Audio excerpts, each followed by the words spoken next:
Fellow Magic player, are you sick of sitting your ass in a chair the whole day? You'd love to get some exercise, but you hate running, cycling, or going to the gym? In this video, I'm going to explain why Brazilian Jiu Jitsu is the perfect sport for the gamer in you.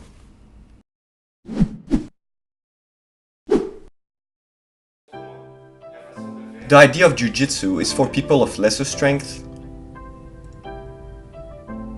to fight where brute force and weight difference matter less on the ground. By closing the distance, strike won't knock you out, and by using techniques of leverage to compensate for a difference of weight and strength, you can end up in a winning position, hopefully leading to a submission. While strikes aren't allowed, choking and attacking your opponent's joints is totally fair game. Attacks like rear naked choke, bow and arrow choke,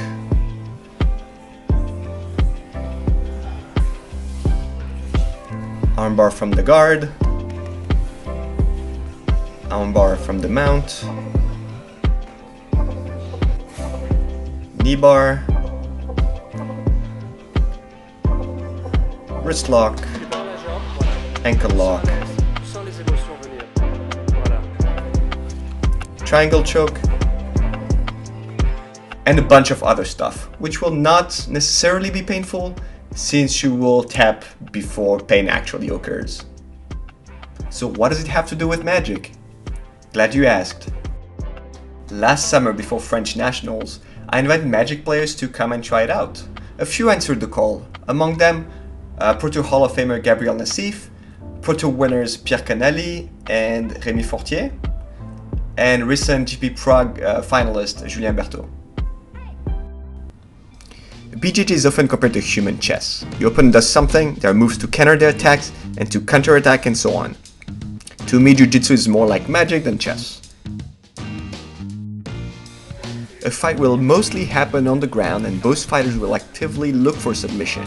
You can get points by improving your position with sweep or reversal, or by taking the mount or the back, but in the end, if your opponent taps out, you win whatever the score is. There's a game for everyone, whether you're a submission artist or a sweep maniac. Much like magic, you can play control and wait for your opponent to make a mistake to tire them out, to make a finishing move, or aggro as you try to pass your opponent's guard and put pressure on them. The techniques you learn are the cards in your deck. Your body is like your mana base. In the course of a year, 2 years, or however long you train, you'll see countless techniques. It turns out some of them are just not for you. Maybe you're not flexible enough, maybe they don't match your overall strategy. Your mana base just won't cast these spells. But the more you train, the more your body will adapt and the more dual lands you'll be collecting along the way.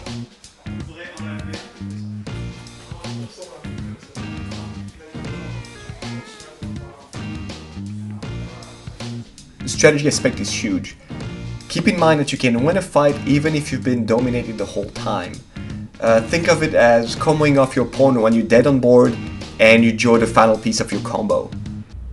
I practiced a few other combat sports before settling for BJJ, and one of the things that made me come back is the visible progression. And like many other opposition sports, you can go at 100% at training. Not that you will go 100% every time, but it's an option. In boxing or any other sports involving striking, it's not safe to go at 100%.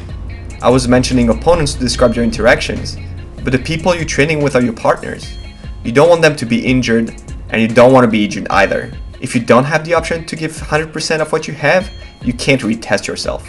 By giving the 100%, you'll know where you're at. Sure, at the beginning you get your ass kicked. A lot. Again and again and again. Try playing competitive standard magic tournament with your seal deck. That will be about the same thing.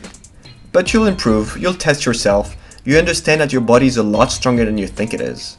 Under pressure, actual weight pressure on your chest and on your face, even though you'll feel discomfort, and you'll want to tap, it's not actually painful, whatever your brain tries to tell you.